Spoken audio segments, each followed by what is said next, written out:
Hello, welcome to our channel মায়ের রন্ধনশালা। যেরকম বলছিলাম, প্রচণ্ড গরম পড়ে গেছে। এই গরমে লোকে লিকুইড পাতলা ঝোল, শরবত, মিল্কশেক এগুলো খেতে ভালোবাসে। আর মিল্কশেক আমরা ছোট থেকে বড় সবাই খেতে ভীষণ ভালোবাসি।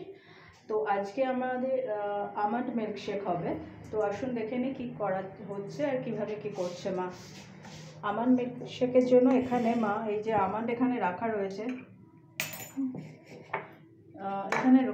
মা এটা সারা রাত ভিজিয়ে রেখেছিল জলে। ভিজিয়ে রেখে তারপরে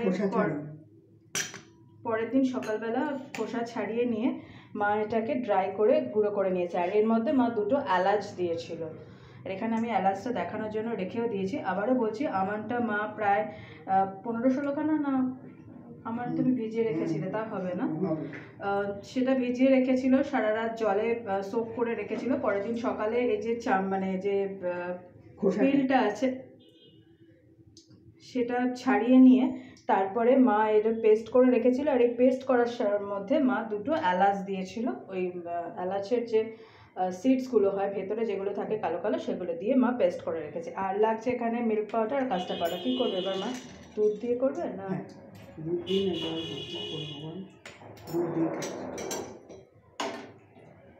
যে মা এখানে দুধ অলরেডি বসিয়ে দিয়েছে। আর এখান থেকে একটু দুধ নিয়ে মা এই মিল্ক পাউডার আর কাস্টার্ড পাউডার 2 চামচ করে আছে, এটা মা একটু গুলে নেবে। চামচ। আর এই যে এখানে মা অলরেডি দুধ বসিয়ে দিয়েছে।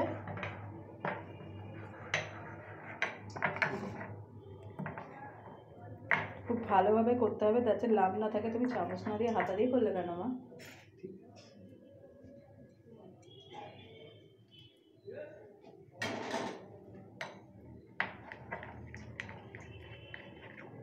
খুব ভালোভাবে মা করে নিচ্ছে যাতে একটু লাভ না থাকে।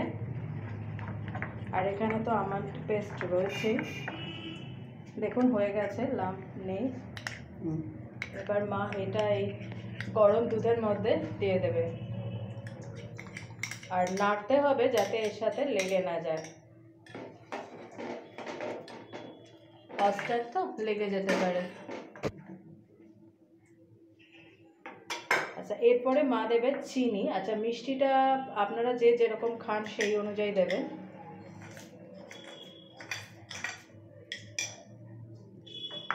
আবার একটু নেড়ে নিতে হবে, যেহেতু কাস্টার্ড আছে এটা নেড়েই যেতে হবে, এটাকে নাহলে তলায় লেগে যেতে পারে।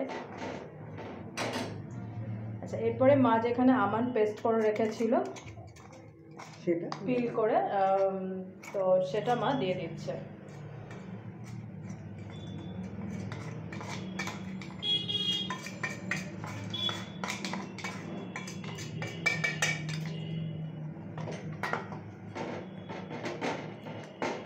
দেখুন খুব ভালোভাবে মা করে নিচ্ছে যাতে একটু লাম্পা থাকে। আচ্ছা, তার আগে বলে নিই, মা কিন্তু দুধটাকে অনেকক্ষণ ধরে ফোটাচ্ছে, ফুটিয়ে ফুটিয়ে ঘন করেছে, গরম করা আছে, যার জন্য এগুলো দিয়ে খুব বেশিক্ষণ নাড়ার দরকার হবে না। আর ফার্স্ট কথা। আর সেকেন্ড কথা হচ্ছে, এটা প্রসেসটা এটাই হয়ে গেল। এটা এখন একটুখানি জাস্ট মিনিট 1-2 মিনিট কি 2-3 মিনিট একটু নাড়তে হবে, যেটা মা নেড়েই যাচ্ছে, কারণ চিনিটা একটু মেল্ট হবে, কাস্টার্ড তো মেল্ট হয়েই যাচ্ছে। আর বাদামের যেটা খুব পেস্ট করে রেখেছিল মা সেটা দিল। দেখুন কতটা হয়েছে, একটু দেখাও মা। আচ্ছা, এবার আপনাদের যেটা বলার সেটা হচ্ছে, এটাকে এবার রুম টেম্পারেচারে রাখতে হবে। রেখে তারপরে এটাকে চিল হওয়ার জন্য ফ্রিজে দিতে হবে। এটা তো আর ঠান্ডা ঠান্ডা খেতে হয়। দেখুন হয়ে গেছে, মা গ্যাসের ফ্লেম অফ করে দিয়েছে। এটা এবার রুম টেম্পারেচারে রাখতে হবে। আমি আবারও বলছি, এটা এবার রুম টেম্পারেচারে রাখতে হবে। রেখে তারপরে এটাকে ফ্রিজে দিতে হবে। ফ্রিজে অন্তত 4-5 ঘন্টা রেখে তারপরে কুল সার্ভ করতে হবে। তো এটার মার হয়ে গেছে। এটা আমরা তো আর মানে আপনাদের মা যেরকমভাবে মিল্কশেক করে সেই প্রসেসটা মা দেখিয়ে দিল শুধু। এরপরে মা এটা রুম টেম্পারেচারে এরকম ঢেকে রাখবে। আর তারপরে এটাকে মা তুমি কত বলেছিলে, 5-6 ঘন্টা না 4-5 ঘন্টা, কত বলেছিলে?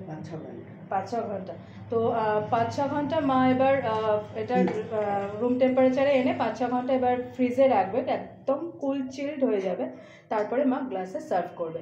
তো আমরা এইটুকু দেখালাম, তারপরে গ্লাসে সার্ভ মানে ঢেলে আপনাদের 4-5 ঘন্টা পরে দেখিয়ে তারপরে ভিডিওটা আপলোড করব। তো আজকের রেসিপি এই অবধি। আর রেসিপিটা এন্ড করার আগে মিল্কশেক, যেটা আমন্ড মিল্কশেক, রেসিপিটা এন্ড করার আগে যে রিকোয়েস্ট আমি প্রত্যেক দিন করি সেটা হচ্ছে please please please please please please please please please চ্যানেলটাকে সাবস্ক্রাইব করুন, আমাকে আর মাকে আশীর্বাদ করুন যাতে আমি আর মা চ্যানেলটাকে নিয়ে অনেক দূর যেতে পারি।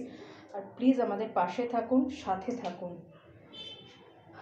আর দেখতে থাকুন মায়ের রন্ধনশালা। আর প্লিজ প্লিজ সাথে থাকুন। অন্যদিন অন্য কোনো রেসিপি নিয়ে আবার ফিরে আসবো। ভালো থাকবেন, টাটা।